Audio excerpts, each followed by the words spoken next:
இசை புயல் AR ரஹ்மானும் L முருகனும் பிஜேபியை சேர்ந்தவர் ரெண்டு பேரும் இன்றைக்கு சந்தித்தது ஒரு முக்கியமான பேசு பொருளாக மாறி இருக்கிறது. ஏற்கனவே உங்களுக்கு தெரியும், நடிகை மீனா டெல்லியில எல் முருகன் பிஜேபி அது மட்டும் இல்லாமல் ஒரு முக்கியமான ஒரு தலைவரையும் சந்தித்தது மிகப்பெரிய பேசு பொருளாக, சர்ச்சையாக, சமூக வலைதளங்களில் வாதாடப்படுகின்ற விஷயமாக அல்லது மீனாவுக்கு எதிராக அவதூறை கிளப்பி விடுகின்ற விஷயங்களாக எல்லாம் எக்கச்சக்கமா சரமாரியா பேசப்பட்டுச்சு. லாஸ்ட் 2-3 டேஸ் எடுத்து பார்த்தீங்க அப்படின்னா யூடியூப்ல எல்லாம் மீனாவை பற்றி பேசிய அல்லது எல்முருகனோடு மீனாவை கனெக்ட் பண்ணி பேசிய அந்த விஷயங்கள் தான் வைரல் டாபிக் அப்படின்னு சொல்லலாம். இது இப்படி இருக்கும்போது மீனாவை அரசியலுக்குள் எழுப்பதற்காக எல்முருகன் மீனாவை தன்னுடைய கட்டுப்பாட்டில் வச்சிருக்காரு.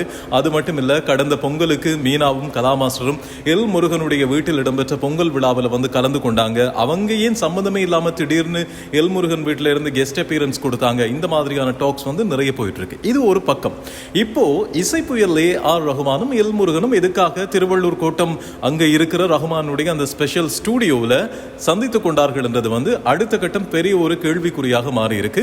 இதுக்கு ரஹ்மான் தரப்புல இருந்தோ எல் முருகன் தரப்புல இருந்தோ எந்த விதமான ஏற்போ மறுப்போ சொல்லப்படவில்லை. மீனாவுமே அவங்க அந்த தலைவரை சந்திச்சதை போட்டோ போட்டாங்க. அது மட்டும் இல்ல, அதுக்கு பின்னாடி அவங்க எதுவுமே பேசல. பிஜேபியில இப்போது அரசியல் பிரசன்னப்படுத்துவதற்காக அல்லது பிஜேபியில சினிமா பிரபலங்களை வைத்து நல்ல ஒரு ஃபேஸ் ஒன்று தேடுறதுக்காக இவங்க ரெண்டு பேரையும் பயன்படுத்துறாங்க அப்படின்ற மாதிரியான டோக்ஸ் போயிட்டு இருக்கு. மீனா முருகனோட பேசியது லிங்க்ல இருக்கிறது அல்லது அவங்க ரெண்டு பேரும் அரசியல் பிரவேசம் தொடர்பாக பேசுறது எல்லாமே எல்லாருக்குமே தெரியும். ரஹ்மான் எப்படி இதுக்குள்ள வந்தார்ன்றது இப்போ ஒரு பெரிய கேள்வியா மாறி இருக்கு.